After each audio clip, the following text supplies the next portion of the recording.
un peu plus. Mais non, on était bien, ça servait à rien ça. Tellement inédit dans toute Il nous a pas dit bonjour. l'histoire de Koh-Lanta. Alors, s'énerver sur les épreuves quand il y a un problème de communication à la base ne va pas améliorer les choses, je pense. Tribu maudite épisode 4. Pour risquer sa place dans l'aventure. Et on passe le résumé. Jusqu'au dauphin. En ce 10e matin. Oh, ça va être bon ça.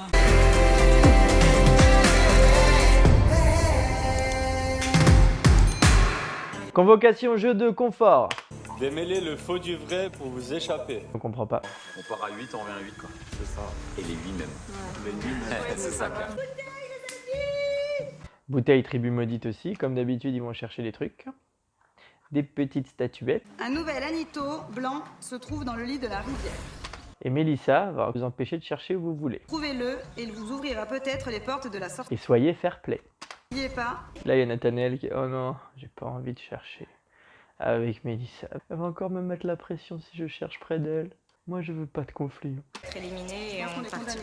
En fait, la punition dans la tribu maudite, c'est que tu fais toujours la même épreuve. Tous les jeudis matins. De vivre ce qu'a vécu Mélissa, ne serait-ce que vivre une épreuve, ne serait-ce que vivre un duel, ne serait-ce que voir les autres. C'est vrai que Vanessa et Nathanaël n'ont pas vu d'autres personnes que les gens de la tribu maudite depuis 12 mois. Non, depuis 2 semaines. Une semaine. Oh putain. Tu l'as? Ouais. Bravo. Bravo, bravo. Nathanaël sera donc en duel contre un autre aventurier pour essayer de s'enfuir d'ici. Il est pour moi celui-là. J'espère qu'il va me porter chance pour la suite. Pendant une journée, je vais pas voir Mélissa. L'objectif, c'est de gagner avant tout pour ne pas perdre. Koh-Lanta, c'est aussi la découverte. Je vous invite à un voyage extraordinaire. Le moyen de locomotion local ici, c'est le tuk-tuk. Et aller au marché. Franchement, vous m'avez réanimé dès que vous avez prononcé le mot poulet. Poulet, poulet, poulet, poulet. Une femme chez les rouges ne disputera pas cette épreuve. Qui s'appelle 2 hommes. Cassandre. C'est le hasard qui joue 4 boules d'affilée. Est-ce que cette fois-ci, elle sera blanche? Ouvrez. Cassandre, elle a la boule noire pour la 5e fois. Ça fait 5 fois qu'elle n'a pas fait d'épreuve. 5e boule noire d'affilée. En résumé, l'épreuve, c'est un casse-tête où il ne faut pas croiser des cordes. Donc il faut les contourner, les accrocher à des plateformes. Quand les cordes se croisent, prends une des deux et tu mets une corde blanche pour la rallonger et faire le tour pour que ça ne se croise pas. Donc ce genre d'énigme, ça s'appelle un shoritaki. Non, je bluffe. Ah oui, d'accord. Ok, et donc ce qu'il nous dit, c'est qu'en fait, les cordes, il faut aller les tirer à partir de la mer. À 8500 km d'ici. Ah oui, ils sont attachés ensemble aussi. Et à chaque fois qu'il y a un participant qui est plus motivé que les autres, qui va partout, les autres, ils sont tirés comme ça. Il existe sur notre chaîne une vidéo de 3h30 qui explique les règles de cette épreuve. Retrouvez-la dans la section bonus. Bon, Alexandre et Ilyes, chacun de leur côté, respectivement jaune et rouge, salide. Attention, top, vous changez. On change. Allez, go, on y va. Allez, on court. On va être remplacés par ceux qui n'ont rien compris. Ils vont essayer de leur dire « Eh ben, c'est la corde verte, qu'est-ce que vous dites, ok ?» Ouais. Et c'est les jaunes, ce sont les jaunes qui remportent cette épreuve de confort. Vous partez au marché. Voilà 2 pochettes avec à l'intérieur, au total, 1000 pesos. Et donc là, ils partent tous ensemble. Les épreuves de confort de ce type, de mémoire, c'était plutôt en comité restreint. Là, ça va les souder un maximum. Fabrice et Lola, ils ont déjà un enfant et un break et un labrador. Les rouges vont donc choisir quelqu'un avec les tablettes. Sera celui de l'aventurier qui disputera le duel contre Nathanaël. Allez, ça vote chez les rouges. Et Nathanaël arrive en petite foulée. Tous les autres ont choisi Cécile. 7 suffrages pour vous, Cécile. Ça fait très mal. Personne ne m'aime. Moi c'est par rapport à l'affinité générale. Je suis rassuré. Je croyais que c'était un truc sportif ou autre, mais ça va, c'est juste que vous m'aimez pas. Bon, d'accord. Pas de soucis, non. Pour moi, Cécile, t'es un peu trop gentil. Il manque un peu la niaque. Pour moi, si on sait faire tourner une équipe, il n'y a personne de trop gentil. La différence d'âge après, où c'est la... Tu vois, ils sortent tous les excuses Moi, les prénoms qui commencent par C m'ont jamais porté chance. Eh ben, ils me disent même pas au revoir en plus. Les Sabitang exultent. Et là, c'est voyage en tuk-tuk, après-midi, centre de loisirs, au marché. Ils ont 1000 pesos en poche, soit 15 €. Ils ont mis en commun le riz, et puis là, avec le reste de l'argent, ils vont acheter des petites douceurs chacun dont ils ont envie. Il y a moins de sourires sur le camp rouge, où le capitaine Hugo remotive ses troupes. Faut des hauts, des bas. Et presque les plus belles aventures, elles se font quand t'as pas mal de bas et que tu arrives à remonter. Donc faut juste arriver à lutter contre ça. Dans la vie, soit on gagne, soit on apprend. Ah, l'idée, c'est de bien se manger des échecs parfois pour savoir qu'on n'a pas envie d'en avoir d'autres. Il y a des moments, c'est Koh-Lanta. Ça n'existe pas, quelqu'un qui fait tout Koh-Lanta sans jamais perdre. Il va falloir faire avec, en fait. Ouais, allez, la fête, on est content d'être là, non? J'espère vraiment voir Nathanaël arriver ce soir sur le camp. C'est une force physique, c'est un grand garçon, du coup ça peut vraiment nous donner un avantage sur les épreuves. C'est Nathanaël qui va arriver. J'espère. Pour l'équipe, ça serait vraiment bien. J'aimerais beaucoup que Nathanaël revienne de ce duel. Comme ça, on n'aura pas à assumer notre décision. Cécile et Nathanaël, ce duel est un classique de Koh-Lanta. Préparez-moi un mojito. Vous allez créer un édifice à 2 étages. Préparez-moi une salade grecque et un cassoulet. Elle est où cette touche? Prêt.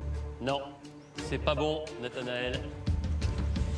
Il y a Cécile qui a perdu une pièce. Elle continue le jeu sans cette pièce. Suspense.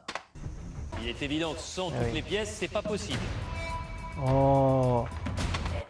Oh, tu viens de l'aider là. Donc elle a retrouvé sa pièce, mais juste parce qu'elle a refait tomber. Si Cécile vous l'emportez, vous retournez comme si de rien n'était chez les Rouges. Comme si de rien n'était, en faisant un petit peu la gueule. Et avec les autres qui vont faire ouais, salut Cécile, yes. Bravo, hein. Nathanaël, vous quittez. C'est cool de t'avoir de retour, hein. Yes, hein. Il y a du vent un peu, hein. La victoire, elle est pour vous, Cécile. Nathanaël, on croyait en toi. C'est vrai que c'est pas facile. Je sais pas comment je vais faire pour retrouver les ressources nécessaires pour Mais je l'aime, cette tribu. revenir. Mais voilà, c'est comme ça. Je savais que ce genre de jeu, je l'ai vu direct. Je savais que c'était pas pour moi, je me suis battu. Est-ce que c'est se mettre dans des bonnes conditions que de convaincre son cerveau inconscient, qui est celui qui trouve les solutions à souvent aux problèmes, qu'on va pas y arriver? Ben non, c'est pas la bonne solution. Alors peut-être que ça aurait rien changé, mais voilà. Vu que tu as perdu, c'est vachement facile pour moi de faire cette analyse, mais véridique. Ça ne présageait pas des résultats, mais c'est quand même comme ça que ça marche. C'est comme ça, je sais pas comment je vais faire maintenant. On fait un stage puzzle, stage origami, enfin que des trucs que je fais pas, mais on te coach pour le prochain Koh-Lanta. Oh, j'espère que c'est pas Nathanaël, punaise. Merde. Ça a l'air trop déçu. Putain. Il a traîné les pieds dans l'eau. Cécile, Merci, et Denis. vous gardez évidemment votre foulard rouge puisque vous regagnez cette tribu que vous avez quittée l'espace de quelques instants. Mais là, c'est le début de la guerre, c'est ah ouais, reviens avec un collier. Ah, on va lui faire sauter son collier. Les interrogations nombreuses que vous avez suite au vote à l'unanimité de tous les autres rouges. Hein, je vous le rappelle. Hein, ils vous ont quand même désigné tous à l'unanimité. Cécile est de retour ce soir. En fait, dans le mécanisme là, ils l'avaient nominée et ils ont encore moins envie qu'elle revienne, non pas pour les raisons pour lesquelles ils l'ont nominée, mais pour pas avoir à assumer la situation de gênance ensuite. Ouais, bon, bah, voilà, je suis là. J'ai senti l'accueil plutôt mitigé. Ils n'ont pas sauté de joie. Je suppose qu'ils auraient préféré me voir partir et voir Nathan. Et voilà, quand tu es à sa place, tu te dis pas c'est parce qu'ils ont du mal à assumer, tu te dis ah c'est vraiment qu'ils m'aimaient pas. Mais il y a vraiment les deux qui se cumulent. Cécile est blessée. Qu'est-ce que c'est ce monde où quand on est blessé on rigole pour faire semblant là? Et les jaunes sont encore au salon de l'agriculture. Les habitants continuent leur découverte gustative. Ilyes est plus que méritant, c'est clairement grâce à lui qu'on est là aujourd'hui. On réfléchit. Suivez-moi, vous me suivez? Ah oui, c'est vrai qu'on avait remarqué tout à l'heure que le leader avait été Ilyes pour les jaunes, alors qu'il arrive de la tribu maudite. C'est vrai que j'avais oublié. Cette récompense, donc, pour moi, on l'a eu vraiment grâce à la stratégie d'Ilyes. Je pense pas que cette victoire, on la doive à quelqu'un en particulier. C'était vraiment du travail d'équipe. Quand tu fait un truc pour l'équipe, c'est grâce à elle. Et quand quelqu'un d'autre fait un truc pour l'équipe, c'est grâce à l'équipe. Pas tout le temps, mais voilà, ça serait marrant de se dire ça. Surtout que visiblement, les monteurs de l'émission ont pas de difficulté à trouver des phrases. Donc c'est peut-être qu'il y a pas mal de matière. L'anniversaire de ma maman, je mange comme un cochon. C'est incroyable, c'est une coïncidence de fou. Papa et maman, parfois je me disais c'était quand même fort strict. Aujourd'hui, ça a quand même une influence sur comment je me conduis. Je suis quand même assez autoritaire, j'aime bien quand les choses soient droites. La rigueur, ça vient de mon père qui avait des exigences pour moi. Et oui, parce que contrairement à ce qu'on pourrait croire, en étant un parent sévère, on donne vie à un futur adulte sévère et non pas un futur adulte obéissant, si bien que ça puisse être quelque chose de souhaitable. Car finalement, on se construit plus par l'exemple que par l'adaptation. Mais c'est incroyable, incroyable. C'est incroyable, nous dit Fabrice. Bon, et le Lola en face, là, mais attends, je peux me tourner. Ah, c'est incroyable. Je pense que je fais plus partie de la team avocat de Lola, juste pour embêter tout le monde. Mais aussi parce que je trouve qu'on exagère.